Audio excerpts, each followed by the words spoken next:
bato église basala kao pour combattre Tshisekedi koko sala likamoke ayebi pouvoir papa zo contre chango. C'est pourquoi moni ba évêque ba komi ko lobo oh tozana bana. Je vous informe que abe oyo ba suspenda ki wana alobi que soki papa ye na conscience vérité ba réhabilité c'est-à-dire vérité ça.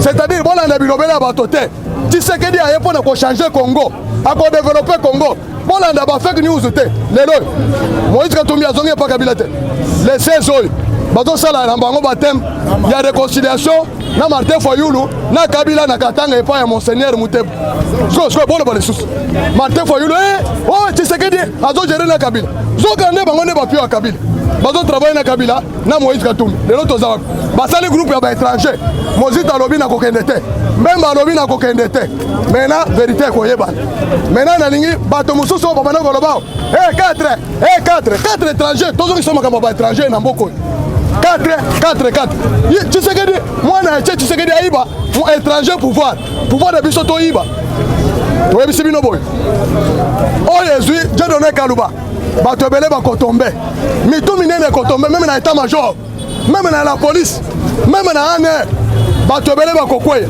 coup d'état ezalaki bien planifié bato bazalaki belé na kati coup d'état mais Nzambe a sauvé le peuple Nzambe a sauvé kolonaye baraté coup d'état boyebi soki borate coup d'état conséquence ezala mystique Tshisekedi ayebi bango me bango bayebi ete Tshisekedi azui pays apesi mboka bino bolobi ke tokosala coup d'état bozosala Nzambe coup d'état bokokoka c'est-à-dire je vous informe que bao bazolota que changement kosalema moto mosusu tokozwa pouvoir par les armes histoire wana Nzambe aboyi yango Nzambe aza na kiti ya bokonzi ya RDC c'est-à-dire Fati azosala musala na volonté ya kochanger bakambo kozala opposant kozala adversaire ya Fati c'est-à-dire oza opposant ya peuple congolais c'est-à-dire même la communauté internationale essaie de comprendre que Tshisekedi aye ko sauver bandeko na ye aye ko sauver son peuple aye ko libérer son peuple na dictature ya autorité morale maintenant yemei yakat balongoli nani Dieu donné Kaluba maintenant Dieu donné mususu azongi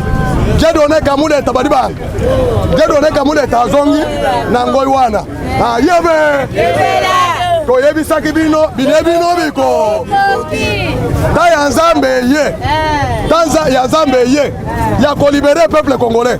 D'ailleurs pour votre information ceinture ezali autour de la RDC basali brigade internationale régionale oyo Kenya azali Tanzania azali Burundi, Uganda, Soudan, Zambia, RDC, des commandants suprêmes. Bazui bateau de commandement, bapesi Fati Beto, il y a commandant suprême des forces armées régionales. Brigade Wana, au salaire aux athées. C'est pourquoi Moni Kagame a dit oh, Nasoma Mabele Boy, Ezamabe. Nasoma Mabele Boy, Ezamabe. Tolobi Kagame, Chama Kolonase, Tobe Tabal, Yase, Makamwali Kolote, Tobe Tabal. Yo le Bakeo Kagame, c'est Kagame qui dirige. Maintenant le nom n'est pas Kabila. C'est Kabila qui dirige. Kabila, Bayebi c'est que Oza, sénateur à vie. Un sénateur à vie, Tinandenga Kokufa Kotika, la Kaga c'est sénateur. Mais au Moni Bayuma, c'est-à-dire Bino Bozo Lobake, Kabila fait raison, non? Kabila Lobaki, na Luki même 15 personnes dans l'entourage au Nyoso, na Moni Bamote. Maintenant, Bino Bolobi, Kabila Lobi Mabe, Bato Bazali. Ce que Bato Bazali, pourquoi Bazo Bimisa président Moussousoute? Kaka Kabila, Ndeba Monique, Kaka Kabila. C'est-à-dire Bazo ne vaut rien. Comment Bato va gérer 18 ans République Mounene Boy va former Bato te. Mais Fati aye lelo. Bomoni Gila Ningetite. Combattant Bomoni Angote. Lutte contre la corruption, Gila Ninget. Lelo recette Zaibele. Akekuna en Amérique va passer trophée. Est-ce que Bomoni docteur Mouyangite? Bomoni docteur Oyo Nani Mouyembete. Bomoni Nicolas Gazadite. Bomoni Nani Tony Mwaba Gazadite. Est-ce que Bomoni Sama Antoinette te? Ba ministre wana batelemi tobotoli minéraux na biso na maboka bato Kabila. Tant que Tshisekedi aza ko conquérir biloko na biso yo lobaka Tshisekedi alongwa Martin Fayulu azonga poto koya na français bolobaka on ne change pas l'équipe que comment se fait-il que même Mouzito a reconnaître que jamais to sala na ba ministre ya finance nano tomona recette locale boete papa 1 milliard na momoko nano salamate 1 milliard na mois d'avril nano salamate ça je salue directeur du cabinet Mawaka ya Bertin Mawaka ya Nicolas Kazadi azo sala musala makasi omanaki bandoki ya oyo basomaki na IDPS azwi bato ya PPRD nayebisaki bino que Nicolas Kazadi a installé choix judiciaire ya bato oyo bayebi musala l'homme qu'il faut à la place que atie pio oyo komema ye na victoire maintenant na minute oyo babotoli ministre ya économie bapesi lisusu ministre ya justice ndenge Kaluba kwei ye mpe azokwei bamagistrat ebele bazokwei corruption moyen toloba te Tshisekedi asali bango oyo elite papa na ngai abundaki ya koinstaurer état de droit na Congo soki oza na mbongo te operdre déjà procès soki oza na mbongo ozalaki ancien ya Kabila ozalaki ministre ozalaki nani olonge déjà bitumba bato bafingi biso balibere Tshisekedi libere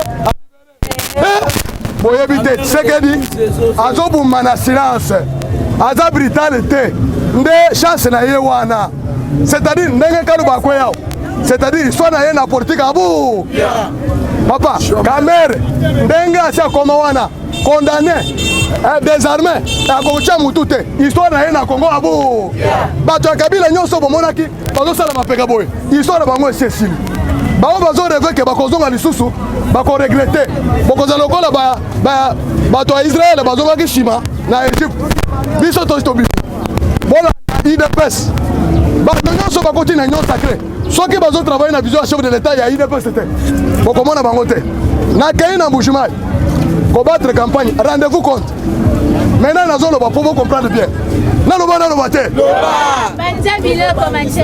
Mbujimayi Kasai oriental ezali province d'origine ya chef de l'État assemblée provinciale oyo eza kuna aucun député indépendant bato nyonso bazali bamembre ya union sacrée donc IDPS est majoritaire mais est-ce que vous pouvez vous rendre compte na province wana les mêmes députés nationaux ya union sacrée bakende kofabriquer bacandidat indépendant 6 contre moto ya IDPS ngai na kiti naleki na bamedia nasali bisalasala ndenge tosalaka ya communication natuni bango ke soki oza indépendant oza na moto akotuna te mais soki oza indépendant te oza dépendant vous devez vous soumettre à votre plateforme à votre regroupement politique à votre parti politique maintenant nayebisi bango boye soki lelo parti na yo eza na union sacrée na Kinshasa na niveau national que yo awa osali choix le contraire au voter candidat union sacrée te au voter candidat IDPS te d'office au créer fissure entre parti na yo na union entre parti na yo na IDPS nde yango na pesi message na lobi ke ba député botande loboko ya Fatou Beto alobi ke il faut atonga Kasai mais isengeli a travailler na moto aza na vision na ye na lakisi bango candidat ya IDPS Mathias Kabeya Machabi alobi ke azoyoka litoi moko te azoyoka kaka matoi mibale alobi ke na ye au nom du chef de l'État je vous dis mbongo e mati ngoika sange après avoir échoué il a combattu Maweja pour nous diviser le peuple kassaïen. Appuyer Ngoïté. Nani Maweja te. Maintenant, a créé les sources de division. Nakacha nani, a créé Nambong. Naba, Batonayo, Banako Soma, Nabango Diama, Bakabe Delix, nani. Na $100 à chaque député. Na yebisi ba député que motozo mbongo te, c'est l'argent sale. Mbongo na bato wana bakokufa na yango.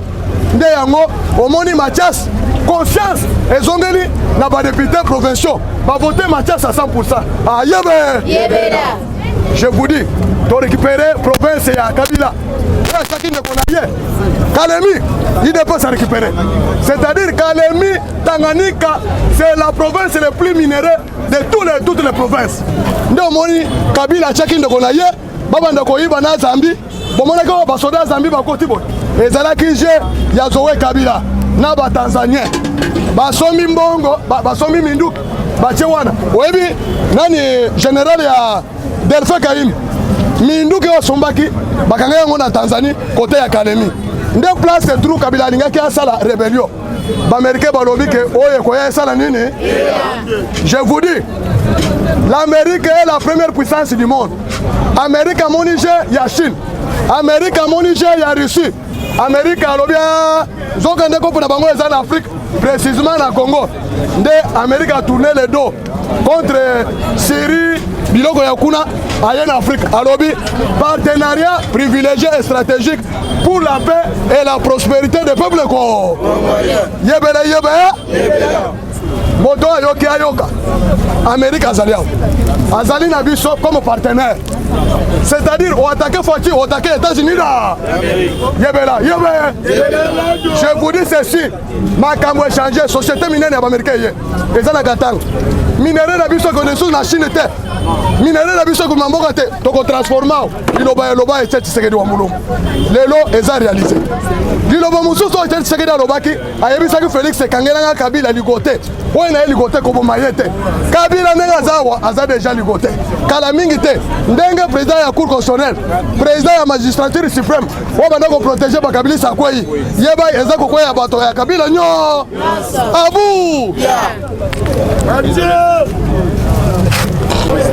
Mbote ndeko journaliste. J'ai concours et c'est la maquille dans le constitutionnel. Juge Kalouba a joué. En fait, ni pour l'accession à Namboka. Expliquez-moi son nom. Merci mingi ndeko journaliste. Esengeli ba Congolais ba s'adapter na makambo ya mibeko ya mboka na biso ezoka mboka na biso etolobi constitution de la République. Cour constitutionnelle ezali juridiction ya liboso. Moto azo gérer cour constitutionnelle yé aza d'office président ya magistrature suprême ya mboka na biso. C'était azota la ba juge nyonso. Ko réglementer système ya justice na kati ya mboka ezoleka na zela na ye. Maintenant webi régime oyo uti koleka esalaki kolandela mibeko te constitution na loi nango te. Esengeli après 3 ans basala tirage au sort. Ba juge à cour constitutionnelle bakosala 9 ans. Maintenant na 9 ans na esengeli à chaque 3 ans basala tirage au sort. Et loko elekelobi ezali tirage au sort. Maintenant conséquence que ezali surprise na ba Congolais munene na kokweya ya président ya cour constitutionnelle Dieudonné Kalouba et asali ata 3 ans te. Auti ko sala kaka bauti ko nomé ye kala mingi te lokola juge. Azalaki avocat bomonaki ye na dossier ya Vital Kamerhe. Maintenant les sons au peuple congolais ba ko tirer que état de droit est en marche. Bitumba oyo UDPS abundaki na mboko oyo ezalaki pona ko instaurer véritable état de droit na kati ya mboko. C'est pourquoi Etienne Tshisekedi alobaki que mokolo UDPS akozo pouvoir, nous allons établir véritable état de droit. Oyo ba intouchable ba kozala te, biso nyonso tokozala sur le même pied d'égalité. Mobola moto ya bozui, bato nyonso baza congolais devant la loi et sengeli tozala ndenge moko. Bino moko bomoni, Dieudonné Kalouba comment saboter état de droit prôné par chef de l'État. Tosali likambo ya dossier à 100 jours. Bomoni comment makambo elekaki, juge yani akufeli dossier à 100 jours. Bomoni après kokufa na ye Dieudonné Kalouba azui justice. Bomoni nenga saboté Vital Kamerhe azui liberté provisoire. Bato nyonso baza na kati ya mulongo ya état ya 100 jours. Ils sont na liberté provisoire. Ça c'est de 1. Bomoni bino moko chef de l'État na Goma. Fati Beto alobi que je regrette. Justice ezali pona bato nyonso. Eza pona bato mbongo bato basalaki musala karate. Dieudonné Kalouba se permet ya ko humilier chef de l'État a sali interview na ye na Goma. Alobi que pourquoi Matata Ponyo veut se soustraire de la justice. Matata Ponyo kimaki akendaki déjà Guinée. Ba yebisi que soki ozongi te place ozawana bakokanga. Bomonaki Matata Ponyo ndenga zongaki. Mais Dieudonné Kalouba, président ya cour constitutionnelle, président ya magistrature suprême ya mboka na biso azoloba que la cour constitutionnelle est incompétent ya kokanga Matata Ponyo. C'est-à-dire, ceux qui la cour constitutionnelle, qui est la haute cour, est incompétent pour juger un individu voleur. Oh, il y a eu biloko à l'État, mais a fortiori président de la République, a fortiori Joseph Kabila. Chef de l'État entreprend de la réforme, il y a justice. Et ils allaient empiétinés par président de la Cour constitutionnelle. Batinda magistrat, juge, na retraite, j'ai donné Kalouba Boy. Il y a Cour de cassation, il y a Conseil d'État. Mais je n'ai pas essayé l'équipe. Ozoboya Ponani. J'ai donné Kalouba et soupçonné. Bon, mon équipe Binomoko va attendre rien à dossier à François Bey. Il y a coup d'État, il est impliqué. C'est-à-dire, Makamo Bozomo a des conséquences. Je tire l'attention de tout le peuple congolais. Justice n'a pas so moto un individu a confréné le sous-état des droits. C'est le ezalaki champ de bataille à IDPS pendant l'opposition. Makamo Bomoni est le kilobi na Cour constitutionnelle. C'est-à-dire, vous comprendre que même Kabila doit se préparer. Il doit chute à président de la Cour constitutionnelle. Et les événements mounènes, les Congolais vont saboter, les locaux et les salimité. C'est-à-dire, Moutou mounène est quoi? C'est pourquoi mon équipe a Kabila, Baza Moutou Makas, Kabila Kozong, Baraté coup d'État, Nata Mwamba, maintenant Balingi Bassa la sous coup d'État, na Dieu donné Kalouba Bapé Simbo. Je vais vous donner quelques exemples. Bon, mon équipe est fort, biso ba combattant au salaki pona. Quand un juge, trois juges, va prêter serment na palais du peuple na congrès. Ba député nyonso ya Kabila baboyaki. Là, union sacrée na loazala quitté. Biso ba matière, nous avons pris le risque. Ya kolata ba verse cause la ba député pona ko ba investir. Ba investir région de Nekalouba. Mais pouvez vous rendre compte, ngai todo solana chef de l'état, nazo mona Dieu de Nekalouba nazo sengaye. Audience à zone bataille, je suis en politique. Nayebi c'est que oyebi ils sont souffrance au salaka po yo comme place aux awana mena le lozo boya ko yababis. Mais kasi ba ozo yamba baza banani. Zokande na bureau na ye atie ba avocat ya matata ponyo ba avocat ya Kabila. Nde balobi to ça la réforme to réviser loi. Où ils ont protégé ba ancien président. Ba lignaki yango Dieu donné Kalouba aboyi. Aboyi pona nini zokande ba pesa ki mbongo e pa ba ya Kabila. Faut comprendre le niveau ya corruption ya régime ya Kabila. Nde tozoloba. Bomoni makamonenge zo salem. Pour Dieu donné Kalouba tomber, balobi te que parce que aza école ya chef de l'état, aza kasaye ezaboyi. Akwei. Okomona marche ata muke ekosale mate pona kokweye na ye. Ezala exemple pona bikolo nyonso bangala basoyili bakongo baluba balanda exemple ya makambo ezali kosalema. Na justice na makambo l'État bikolo ezate. Biso nyonso toza bana tata moko, mama moko. Je vous dis que likambo eleki lobi na Cour constitutionnelle. C'est-à-dire Fati à la kisi déjà face na ye. Na yebisaki bino ke Fati oyo azongi Kassai, na Fati avant Kassai, c'est deux Fati différents. Bon, mon état en Belgique, azongi na alati rouge. Na bisibino ke rouge ou alati, c'est-à-dire esquisse les ali sous-souté na ba malfaiteur. Ba tu baza ebele na coup d'état ya François Bey. Mitou e kokweya, poza la calme, bokomona azoke na bango malembe. Je vous dis, même les pays voisins qui nous entourent, bon, mon président Félix, azotambola akei na pays. Quand les amakasi, bon, mon aloko la blague était, moi n'ankoyi, azaka kankoyi. Azotambola pour na asseoir maintenant état de droit. Bah américain, bah eu déjà décision yake. Cette fois-ci, pas de blague. Et c'est qu'il va investir. Minerai nabiso, et ça maintenant très capital. Dans le moment où il y a un contexte de changement climatique, la lutte contre le réchauffement climatique, notre pays RDC est classé parmi les premiers pays puissance. Oui, il faut sauver le monde Mobimba pour qu'il y ait un côte. C'est pourquoi nos partenaires privilégiés, les États-Unis d'Amérique, attirent déjà point à Simbi Batonyoso.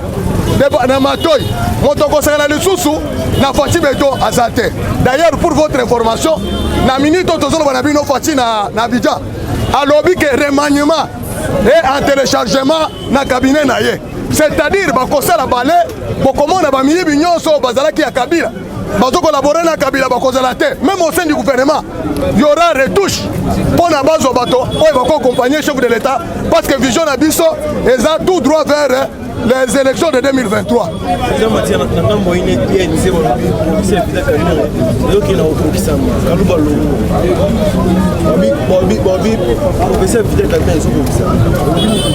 Nalobi awa eza gagnant na perdant ezate. INC a se pélaté qui a gagné. D'ailleurs kokwe ya Dieudonné Kalouba, c'est-à-dire Vital Kamerhe kozonga misala na ye ya prison. Makambo nyonso tokobandela yango à zéro. C'est-à-dire, je vous informe que maintenant l'état de droit va frapper. Parce que investisseurs bazoya moyen batika bapilleur bamiyibi ya biloko ya l'état libanda ekozala lisusu te. Même Joseph Kabila est en train de se préparer au Bolandi ce pays. Asali éclat non? Journaliste ce pays asali éclat. Pour ne koloba ke azui acte na demande ya plainte ya ba avocat 17 ya canadien. C'est-à-dire nzela Kabila ezofoma maskoy. Moto a bloqué Kabila. Moto bloqué ba kabiliste. Po bakanga bango te ezali Dieudonné Kalouba. Comme akwei na émission ke ba oba munene kwei. Boyebi tango Benolo amba alongwaki na cour constitutionnelle. Kabila perdaki valeur non? Maintenant comme baliesaki Dieudonné Kalouba mbongo.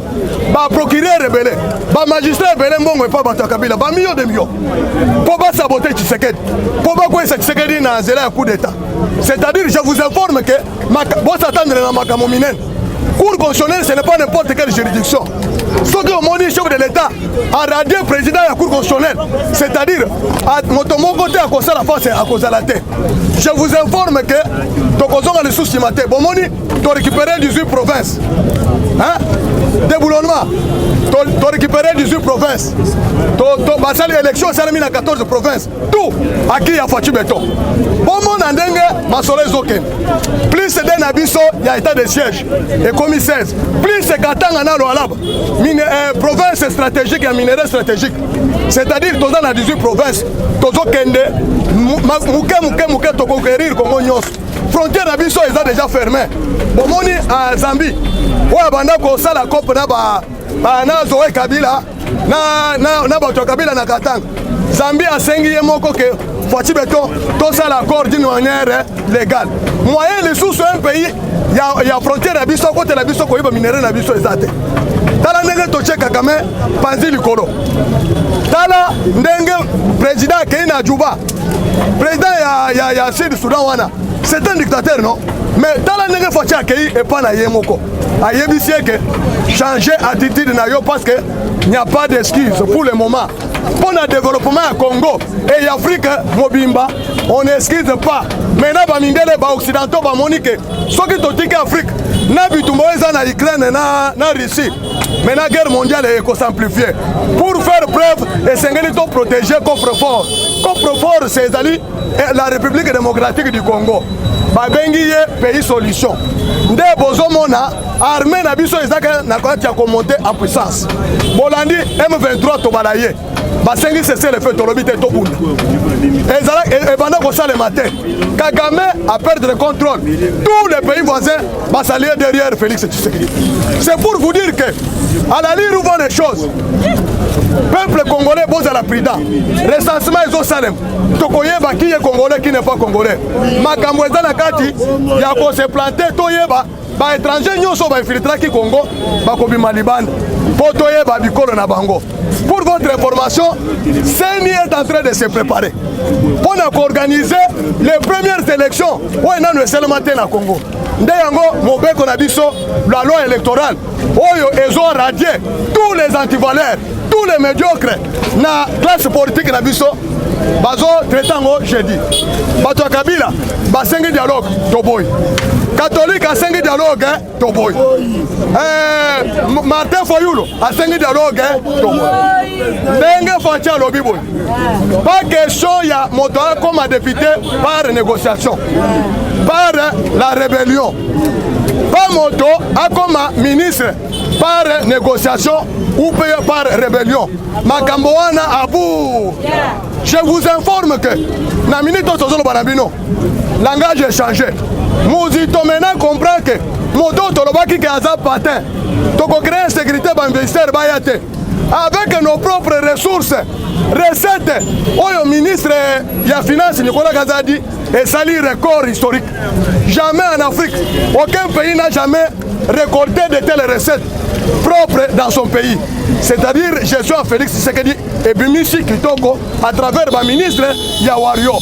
Nakati ya Yawario, ba ministre belé va travailler madame lokola Nicolas Kazadi abimisi biso. C'est pourquoi Banque mondiale FMI a signé biso contrat de sous-auto doublé makam ba ko financer projet na biso nyos.